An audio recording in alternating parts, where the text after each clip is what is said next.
We got to talk about Estee Lauder's new Glimmer perfume. You guys, I feel like I have been very pleased and happy with some of the new releases that have been coming out lately, whether it's Middle Eastern, designer niche, whatever.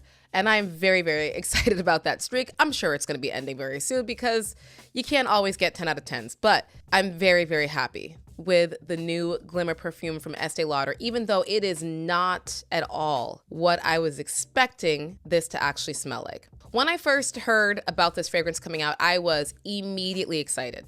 And for three reasons. The three people who are behind this fragrance, the perfumers, are all perfumers who are known for already creating some of the biggest commercial hits in the fragrance market. Dominique Ropian, Anne Filippo, and Marc-Jean Chalet. Some of their work includes La Vie est Belle by Lancôme, YSL Libre, Portrait of a Lady, and even my current favorite designer perfume, Givenchy Irresistible Nectar. So when you take three already well-known perfumers that are good in their own right on their individual work, but then you mash them up together like we're forming the Avengers squad, you have my attention. I'm excited, especially when you combine that with the fact that this is the first ever gourmand launch from Estee Lauder. Everything about this launch was just like, I'm excited. I'm excited. Give me more. As a fragrance-obsessed human, they're speaking my language. But like I mentioned, this is not what I was expecting. When I think gourmand, I think your kind of traditional standard gourmand, like rich, creamy, vanilla, sweet, chocolate, strawberry, like those heavy food elements that make you smell edible as you walk away. This is not that at all. This is a very, very sparkling, elegant feeling, radiant, bubbly, champagne glass type of perfume. It reminds me of this perfume that my mom used to wear growing up. I forget the name of it, but it was by YSL. It's now discontinued. And I remember that perfume had this very classy, elegant, sparkling type of feel to it. It was not gourmand, it was not woody, it was very sparkling champagne. And at the time, at me being 16, that was not the type of perfume that I would wear. I wanted to smell like a strawberry shortcake and nothing else. But now growing up, I can appreciate that style of perfume. I feel like this is a more modern, take on that style of fragrance. Would I expect 14-year-old girl to want to wear this? I don't think so. I could be wrong. Anybody can wear anything, but it doesn't fit the kind of standard fragrance that is usually marketed towards that demographic. This feels like a more grown-up woman who is trying to come off as sophisticated, elegant. It feels like a fragrance that you would wear to a fancy event, to a wedding, to a movie premiere. It has that which is funny because with their marketing and promo, it was very Hollywood based, and I think that they've nailed it. And when I say sparkling, don't think aldehydes. There's no aldehydes in this fragrance. When you initially spray it, you do get some sweetness. It's got a raspberry mousse accord, orange flower, and mandarin oil. In the heart of the fragrance, you are going to get some rose along with macaroon, vanilla bean, and cashmeron.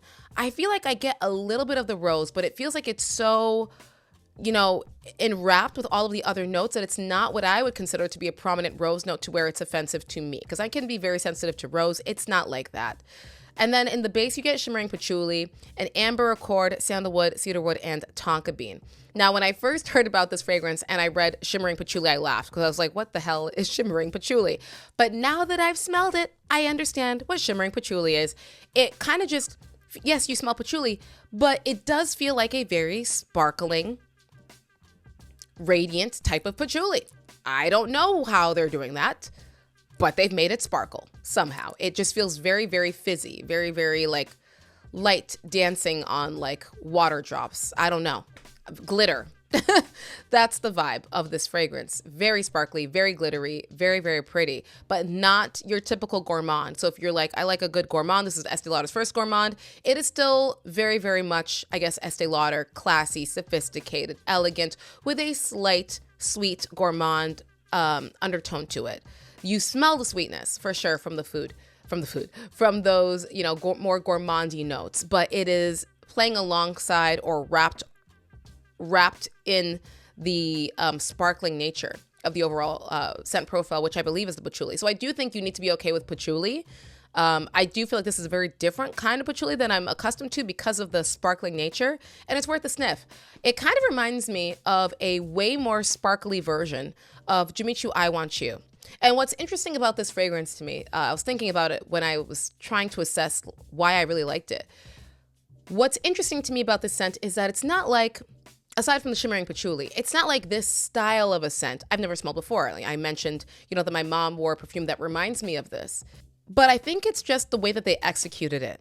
And the fact that it is different enough to where I don't have anything that smells exactly like this in my collection.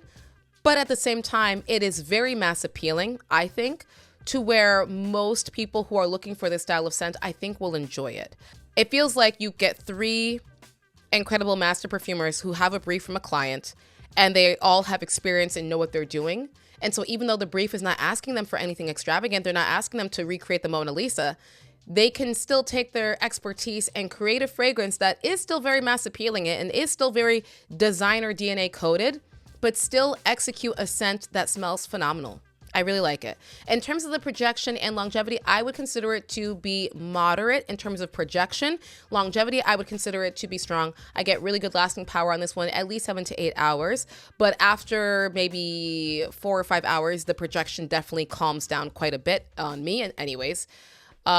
So yeah, I really, really like this fragrance. So far I've layered her with Petra Viola from Lattafa, which also has that kind of light, fresh, airy, floral component with just some additional cotton candy. So together they make just a really pretty, elegant duo. So please let me know, guys, if this is one that you may be checking out anytime soon. But if you have already tried it, let me know what you think, and I'll see you guys back tomorrow for our next episode.